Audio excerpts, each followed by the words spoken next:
My parents gave my room to my stepsister like I didn't even matter, but when she lost it and smashed a hole in the wall, she didn't just crack the drywall. She exposed everything they refused to see. I can still feel that sick, twisted feeling in my gut from the moment I walked through the front door that day. It was like coming home to a stranger's house, only worse, because it was supposed to be mine. Every inch of it felt off, hollow even, like something important had been stripped away while I was gone. I had just come back from spending the weekend at my aunt's, happy, a little tired, but eager to crash in my room, the one place in the world where I felt grounded. But as soon as I walked in, something in the air shifted, and I knew. There were no backpacks tossed carelessly in the hallway like I usually left them. No posters on the wall. No scent of lavender I used to spray on my pillows before leaving. My heart began pounding. Quiet dread crept up my spine, and I bolted up the stairs, half hoping I was wrong. But there she was, Mia, sitting, lounging, to be precise, in the middle of my bed like she belonged there, flipping through one of my fashion mags with that smug little smirk on her face. My brain couldn't catch up. "What are you doing in my room?" I asked, my voice cracking, my breath catching like I'd just been hit. She looked up casually like it was no big deal, tossed her hair over her shoulder, and said, "Oh, your mom said I could move in here. I needed more space. Isn't the lighting so much better?" Just like that. No shame. No apology. I stood frozen, disbelief hitting like cold water down my back. My room, where I laughed, cried, danced, grew up, grew lost, was now hers. And no one had asked me a damn thing. Mia was the kind of girl who could walk into a room and somehow make everyone feel like they didn't belong there except her, even if it was your room, your house, your family. She was exactly my age, 17, but that's where our similarities ended. She had this effortless, Instagram-perfect look, blonde waves, icy blue eyes, sharp cheekbones, and that expensive kind of confidence that comes from always being told you're special. The moment she arrived with her dad, everything shifted. I mean, it wasn't just awkward blending families. It was like she stepped in and turned the house upside down, and somehow, everyone applauded her for it. My mom, who used to be laser-focused on my schooling, my mental health, my goals, suddenly acted like Mia was the daughter she'd always wanted but never had. She giggled at Mia's sarcastic jokes, cooked Mia's favorite foods, asked her opinion on everything. It felt like she was trying so desperately to prove she could love Mia like her own, and in doing that, she forgot she already had a daughter.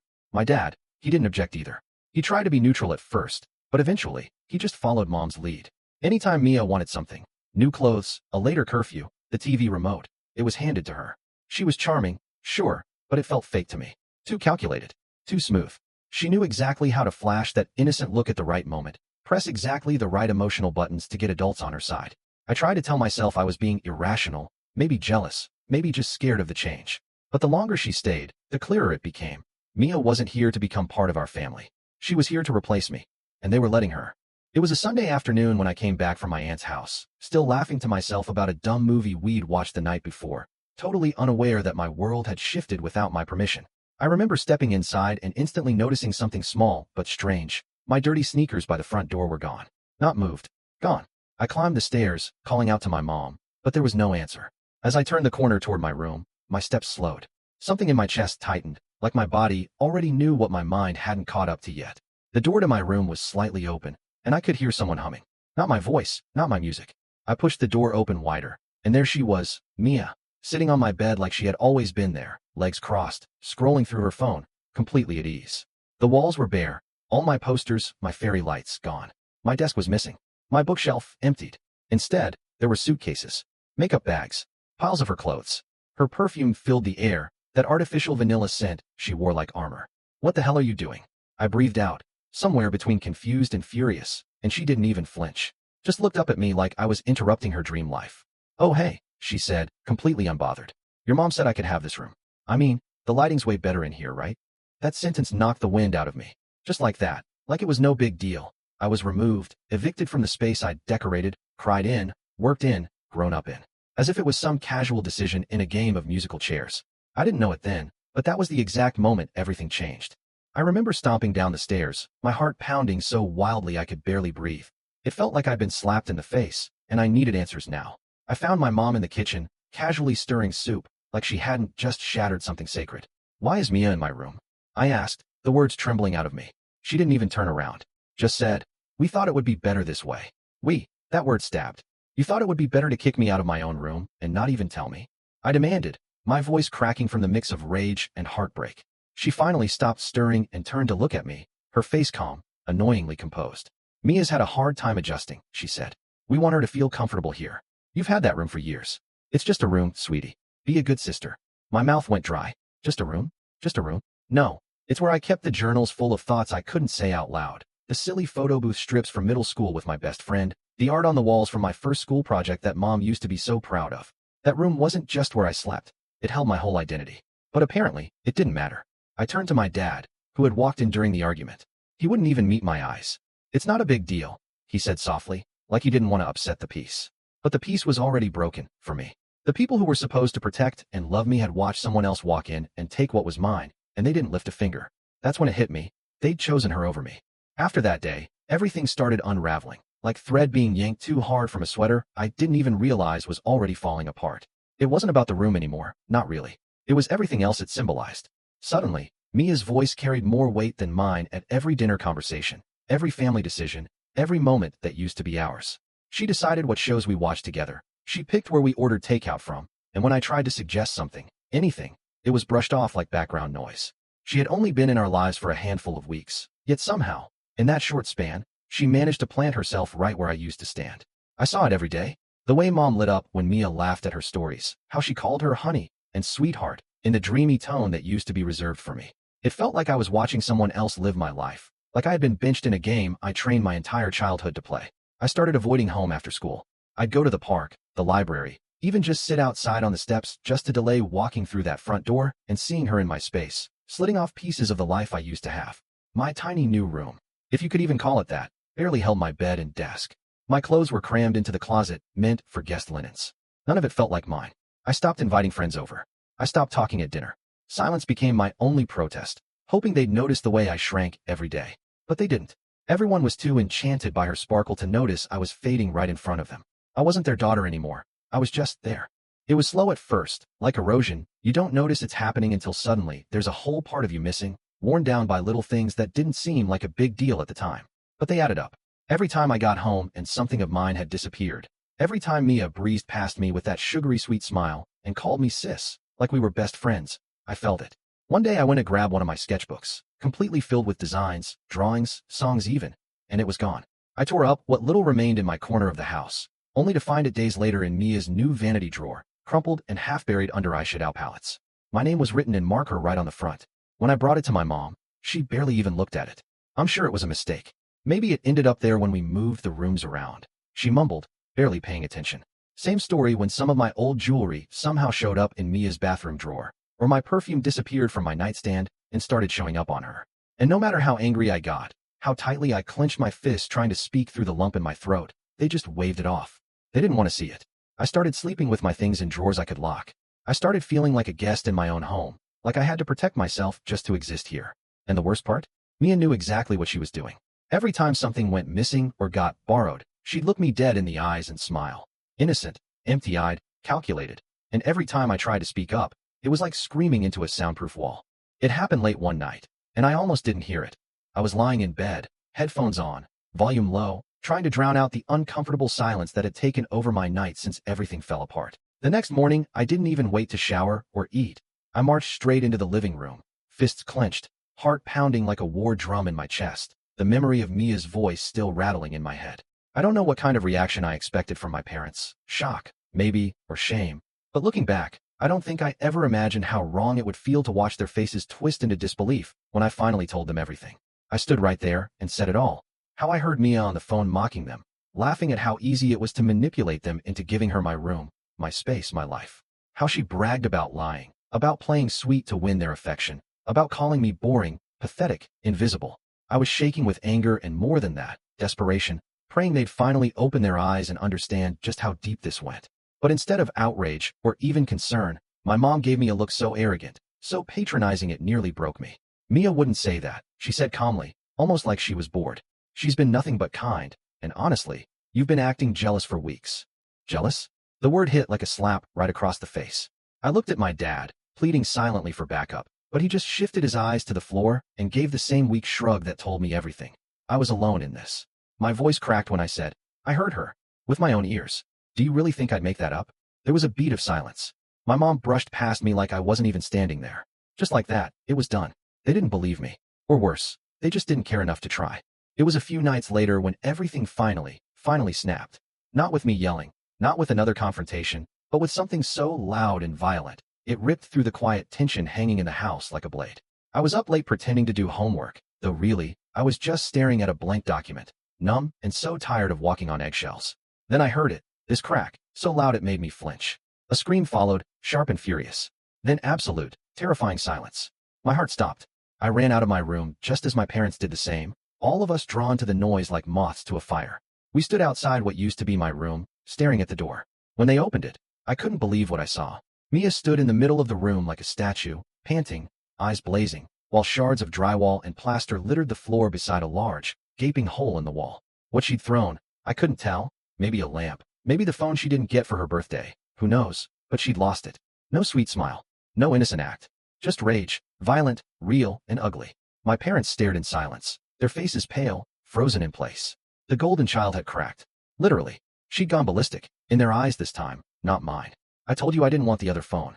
He's a cheapskate, she screamed, apparently losing her mind because her dad hadn't bought her the Ultramax whatever new iPhone. And all I did was stand there, quietly watching this perfect little image of their beloved stepdaughter explode into dust. The silence that followed was heavier than any scream. That wall had shattered, and so had the illusion they'd been clinging to all this time.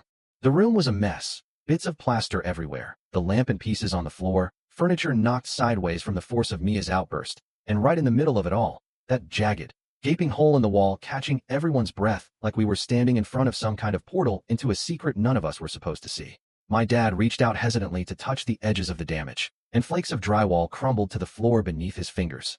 I don't know what made me do it, but something pulled me forward, not toward Mia, but toward the wreckage. I knelt down and looked closer, squinting through the dim light. And there, behind the broken wall, was something wedged between two wooden beams. I reached in, my fingers dusty and shaking, and pulled out a small, dusty pink tin box. It was old. It was mine. I hadn't seen it in years. My breath caught in my throat as I brushed off the dust and slowly opened it, my hands trembling like I was holding something radioactive. Inside were tiny keepsakes, drawings I thought I'd lost, pictures from when I was a kid, letters from my grandma when she was still alive, old birthday cards, even a dried-out bracelet I made with my mom when I was 7. It was a time capsule of a girl who used to feel loved in this house. I looked up, and for the first time in weeks, it was as if time froze. My mom's eyes locked on the bracelet in my hand. Her mouth opened slightly like she'd forgotten what any of this meant, like she had been reminded of something long buried, too. Mia didn't say a word. She backed away slowly, eyes wide. For the first time, she looked scared. I stood up slowly, the box still in my hands, and looked around at the room. My room, now wrecked, but finally honest. No more pretending. No more games. Just the broken mess Mia had made and the truth that had literally come bursting through the walls. I turned to my parents, my voice shaking but louder than it had been in weeks, maybe months. This is what she did. This is who you gave my room to, I said, holding the little pink box up like it was evidence in court. This was mine. This room was mine. My memories. My stuff. My life was here, and you gave it all away to someone who doesn't even care enough not to smash it to pieces when she doesn't get the phone she wants. My mom looked like she was about to cry, and for once, I didn't feel guilty about that. She deserved to sit in this discomfort, because I'd lived in it for too long. My dad shifted his weight. His lips parted like he wanted to say something, but there were no words left to save them from this moment. Mia just stood there, silent and frozen, knowing she couldn't charm her way out of this one. Not now. Not after they'd seen her throw a tantrum monumental enough to crack a wall. I begged you to listen, I said, quieter now, the anger cooling into something sharper, calmer, finally sure of itself. I told you she wasn't who you thought she was. I let the silence stretch like a knife. And for once, they had no excuses, no defensiveness. Just shame settling in the lines of their faces. It wasn't just a hole in the wall, it was a hole in their illusion. And I had stopped being the problem. The days that followed felt like the moments after a long, brutal storm. Everything was quieter, but the damage was everywhere, undeniable and raw. No one rushed to clean up the mess. For once, they let it sit there, like it needed to be looked at, lived in. Mia wasn't the favorite anymore. She wasn't the sweet, misunderstood newcomer everyone bent over backwards for. She was suddenly just another teenager who lost her temper and smashed a wall because her dad didn't give her the latest phone. She tried to downplay it, of course, mumbled half-hearted excuses about stress and missing her old house, even cried a little in front of my mom, which might have worked in the beginning. But this time, it didn't land. My mom didn't swoop in with hugs or soft reassurances. She just stood there and said, "You need to take responsibility." I could have collapsed from shock right then and there. My dad, who'd been silent through so much of this, actually grounded her. I nearly laughed when I heard the words, "No phone, no sleepovers, no internet for 2 weeks." Suddenly, the girl who had strutted through the house like she owned it was being told no, and for once, I didn't feel like the insane one. And me? For the first time in weeks, I felt air in my lungs again. I didn't gloat, didn't yell, "I told you so," even if part of me wanted to. Instead, I watched the shift happen slowly, like someone turning the right dial after weeks of static.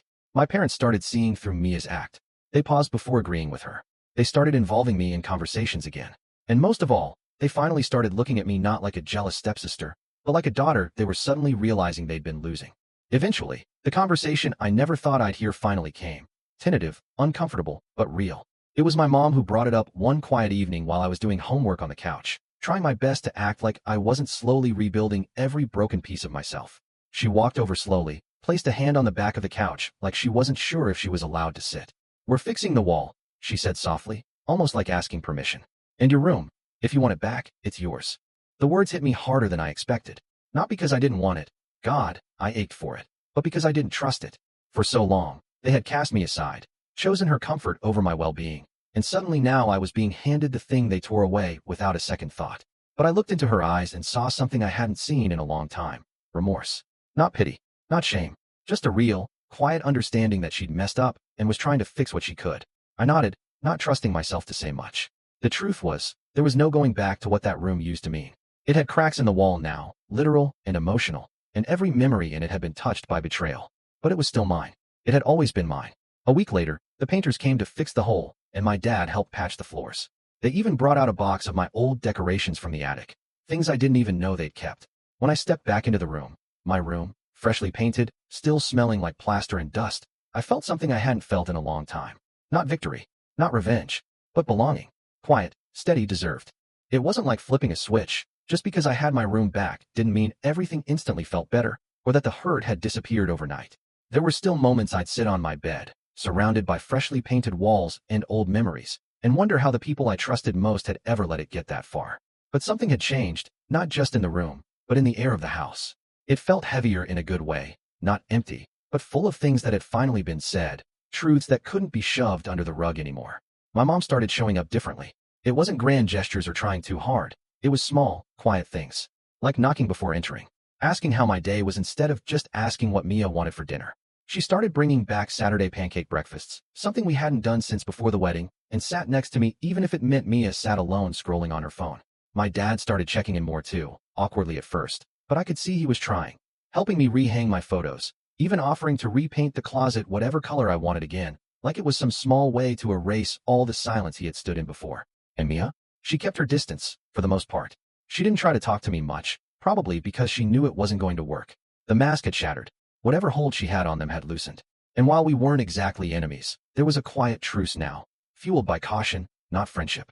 In a lot of ways, we were strangers again. And you know what? That was okay. For once, I didn't need her to see me. Because they finally did. Looking back, it still stings a little. The way everything unfolded, how blind they were, how hard I had to fight just to be seen in a house that used to feel like mine. But something deeper grew out of all that pain, something I didn't expect, clarity. Before Mia moved in, before the chaos, I thought love meant quiet obedience, keeping the peace, smiling even when it hurt. I believed that if I just held on and stayed quiet, my parents would always choose me. But the truth is, love isn't proven in the calm, it's revealed in the storm. And ours? It was long overdue for one. I learned that sometimes the people who are supposed to protect you don't realize they've hurt you until it's thrown in their face, sometimes literally through a broken wall. I learned that being the good daughter didn't mean letting people walk over you quietly for the sake of harmony. Sometimes it means drawing a line, speaking up, screaming, even if that's what it takes. I'm not the same girl who let herself be pushed into a tiny spare room and called it maturity. I found my voice through silence that no one chose to see, and I stopped asking for space in a place where I've always belonged. Things still aren't perfect. There's trust to rebuild, boundaries that need time to heal, and echoes of feelings I'm still sorting through. But now, when I look around my room, I don't just see furniture and walls. I see a reminder that I took something back that should have never been taken in the first place. They nearly forgot who I was. But I didn't. Not really. And now that I've remembered, I won't let anyone, not Mia, not even my own parents, erase me again. Not ever.